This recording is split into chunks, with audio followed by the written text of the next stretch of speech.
want to thank both of you, Mr. and Mrs. Jones, for coming in and talking to me today about Emma's student progress report. Thank you very much.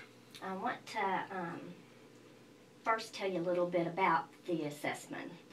She took the MAP assessment, which is the Measures of Academic Progress.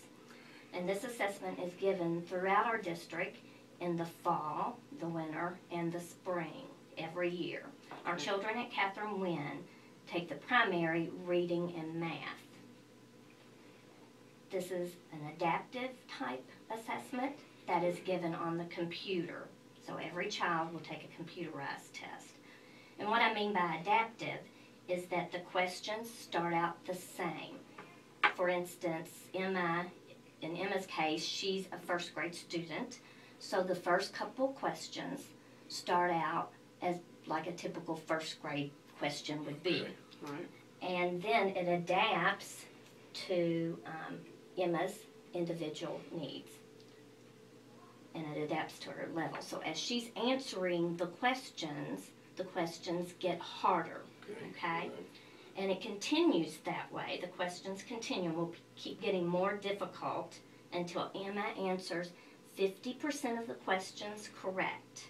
Okay. And then at that point, her RIT level is determined. And this is where Emma, this is how I remember the RIT, what RIT means. This is where Emma is ready for instruction at this time, okay? So it's at her individual level. That's what I really like about this assessment, because it challenges Emma according to her individual abilities. Okay. Right.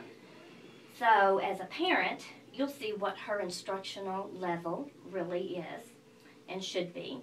And it also helps to guide her teacher into seeing what she needs to do to help her RIT level grow, okay?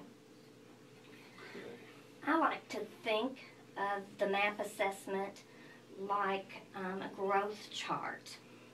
You know, I'm sure you have a growth chart at home that you track the girls' height. Yes, ma'am. Yes. So Emma's, you know how Emma has grown at maybe in the springtime and then a year later, or at her birth date and then a year later. So that's a growth chart. Well, this assessment shows you how Emma has grown from one year to the next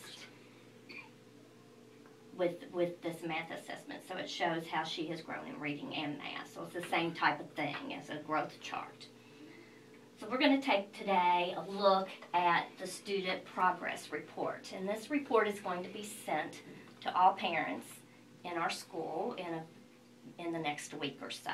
So we'll look at that, and hopefully this little session will be helpful in reading her report. Okay. There's 2 pages that we're going to send home with the parents, with your child. They both are the same. They look different. Okay, they have the same information, they just look different. Okay. One is text and it's all written out. The other one is in a visual, displayed visually as a graph. Right. I personally like the graph better because it shows, you can see by the colors, yes, what the norm group has done and compared to how Emma has. You can visually see the progress. Yes. So I like that one too. But we're going to send both home. We're going to go over this page because it's just like the graph, okay? We're going to start out, both reading and math is on the same page. And it starts out up at the top. You'll see that it's Carroll County, Kentucky, and it's Emma's student progress report. You'll get one now in the winter and in the spring. We didn't send one home in the fall, but we are now, okay, for the winter and then in the spring. It's going to show growth from fall to spring. On this left-hand side, in the math section, you'll see the season and the year, okay? F means fall, that Emma took this assessment first, in the fall of 2011. And then above that is winter 2012, okay? Then we have, of course, our grade level. And what's neat about this is next year, in the spring will be above the winter, but then next year she'll have her second grade scores above that. Okay, so this will track her progress every year that she's in public school. Yes. Wow. It will. And it will all be listed on this page. And how many times a year does she test?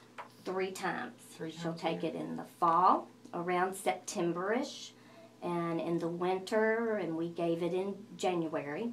And then in the spring, it will be April or May when we give the next assessment. And then this part right here is the student score range. If you look at the bolded part on your paper or on the chart up here, the bolded part indicates how Emma, it indicates Emma's score, and it indicates her RIT score. And it's an estimation of where the score, the range is the estimation of where the score may fall. If she happens to be retested within a couple of weeks, it could fall in that range. So for Emma, in the fall, she scored in mathematics 185. That was her RIT score. Now remember, the RIT score is where she's ready for instruction at this time, okay? And then in the winter, the test that she just took a couple weeks ago, she scored 188. So she grew 3 RIT points. Her range is 185 to 191, okay? Now this section, the next part of this is the district average RIT. For the fall, the district average RIT score in mathematics was 160 compared to Emma's 185. So that tells you that she was above the district's RIT average. We don't have in this report the winter district average. I believe that's probably because we ran the reports a little earlier before we had that information. Okay, but that will probably be on the spring report. The next section is the norm group average, and that means that the RIT score, the norm group average is the RIT score for all the children in the nation that took the math assessment. Wow. Okay. So we'll look at that. Emma scored 185 in mathematics in the fall, and the norm group average was 163. So you can see that she's above the average of the norm group for the whole nation of children who took this assessment. 172 is the winter, and she's 188. So she is still above the norm group. Okay. And they're constantly averaging the actual national average across America of each school grade. Right. Okay. The norm, yes. So in the spring, you'll have another average. Now this section right here shows you, will show you Emma's growth from the fall to the spring. There's not anything in this section right now because we haven't taken the spring assessment. But after the spring assessment, then you'll have her growth from the fall to the spring, and then a typical growth. So that will, tell you a lot right there. Now the next section is the student percentile range, and Emma's score is the one in bolded. Okay. And the bold percentile rank indicates where she's at. So she's at a 95 percentile in the area of math. That was in the fall, okay? So you have to remember that this range is an estimate, okay? So what the percentile rank means is that if Emma scored at the 50th percentile, that means 50% of the children scored higher than Emma, okay? If she was at the 70th percentile 75, that would indicate that she was in the top 25%.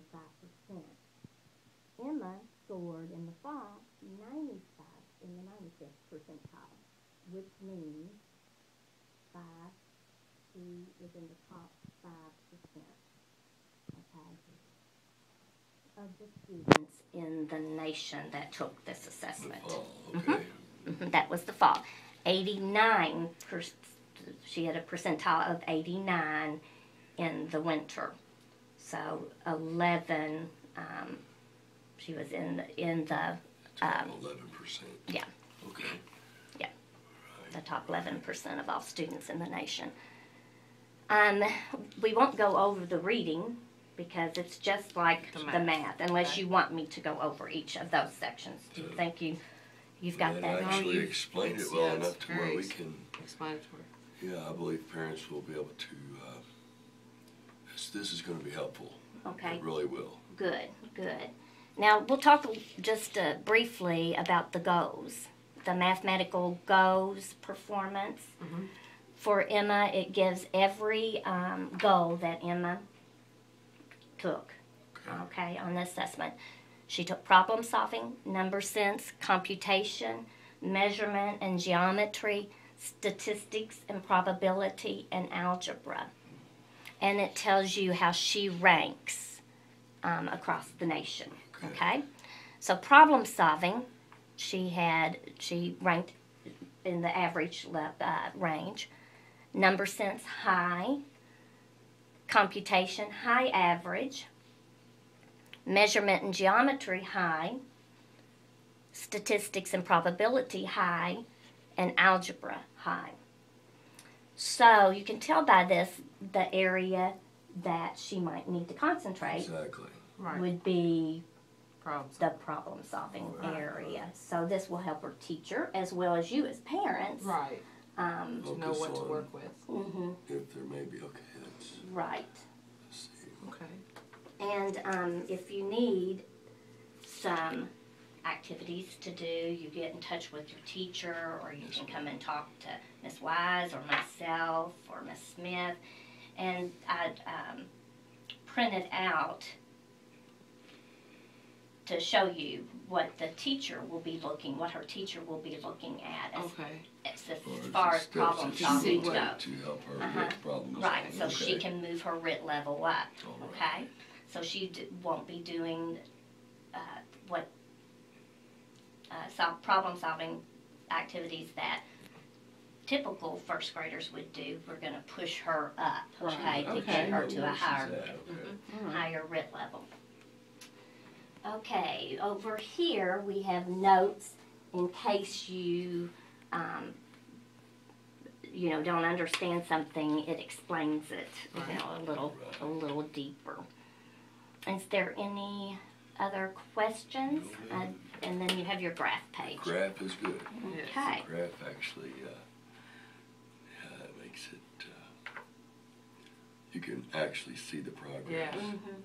Well, we can look at that for a minute because there are a couple of things on the graph. The norm group average is your light blue. Okay. So if you'll see over at the side, there's a date. And she took this assessment on September 15th, 2011. So it shows you where the normed group was, which was 163, which was also indicated on the first page. Right. Okay. And then it shows you how Emma scored. That's in the fall. And then if you follow the line, you have your norm group average for January the 10th, 2012, and you have Emma's score in the dark blue. Right. So I think that's very helpful. I think so. Yes.